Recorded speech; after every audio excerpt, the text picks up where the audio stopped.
Of course, both still very much involved in the Champions League. It's interesting, though, when you take a look at the contenders for the Champions League this time round, all of them, at one stage or another over the last few weeks, have stumbled somewhat. As we bring Gab Marcotti into the conversation, it's interesting, Gab, because normally at this time of year, Juve are flying, Bayern, PSG, whatever. So it's a case of which big boy can rise to the occasion. But this time round, you feel that this Champions League could be one of the most open we've seen over recent years. Yeah, although I'd still bet on one of the big boys to go and win it. I think the stumbles have been for different reasons. I don't know if there's quite a pattern to it. Right? You've got Paris Saint-Germain undermanned in midfield. You've got Juventus, who actually, if you look year on year, performance-wise, they often have that blip in Juventus in January, early February. Barcelona still quite Messi dependent. Maybe Manchester City, despite the defeat at Newcastle, maybe they've maintained a certain level. Maybe they're the exception to the rule, and maybe that's why a lot of people have them as favourites. Ian, it's interesting, isn't it? Over the past 2 years, it'd be Barcelona, Real Madrid, maybe Bayern, Juve you throw into the mix. This time, though, are you the feeling, like maybe myself, maybe I'm the only one, that anyone can win it this year? Yeah, I reckon you could maybe pick out 6 teams who are conceivable winners. Maybe some people would say even more than that. Isn't it weird that after all these years of the European Cup, which became the Champions League, there has never been a Real Madrid-Barcelona final?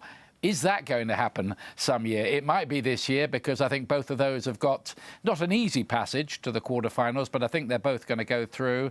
I heard Gab mention Manchester City there, and yeah, I saw that Newcastle performance. I just remember the struggles they had twice with Lyon, and there's something at the back of my mind that says when it comes to it, they're not going to pass the test.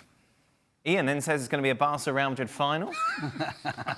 It was saying it's more open. I think many people would take that. Yeah, the final, of course, in Madrid. In Madrid. I suppose because Real Madrid have had another wobbly domestic season. Yep. Maybe that's why it seems a lot more open, or just the fact that we've, like Borussia Dortmund have played some great stuff in the top of the Bundesliga. Man City are still there.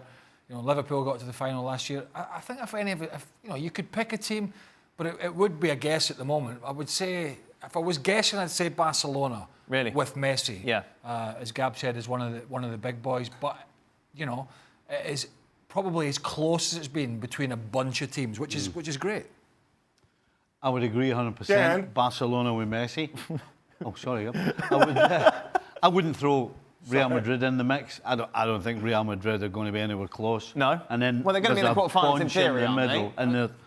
Yeah, but they're not. There's no way you wouldn't put a penny on them winning this. You wouldn't get a penny on them going to the finals. So right. I'm discounting them. That's it. Barcelona, absolutely. I'm discounting Real Madrid, and then there's a little bunch right in the middle. I think Gab wants a word. Go on, Gab.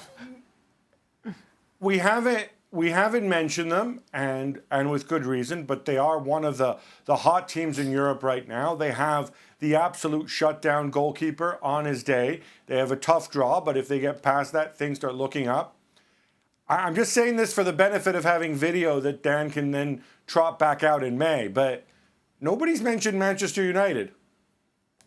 Oh, that was a good reason.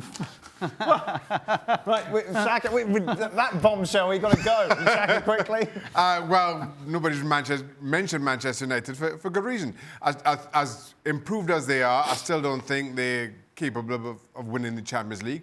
There are better clubs in England that I think have a better chance. Liverpool improved over last year. Even so, I don't think they're playing as flowingly as they did this time 12 months ago.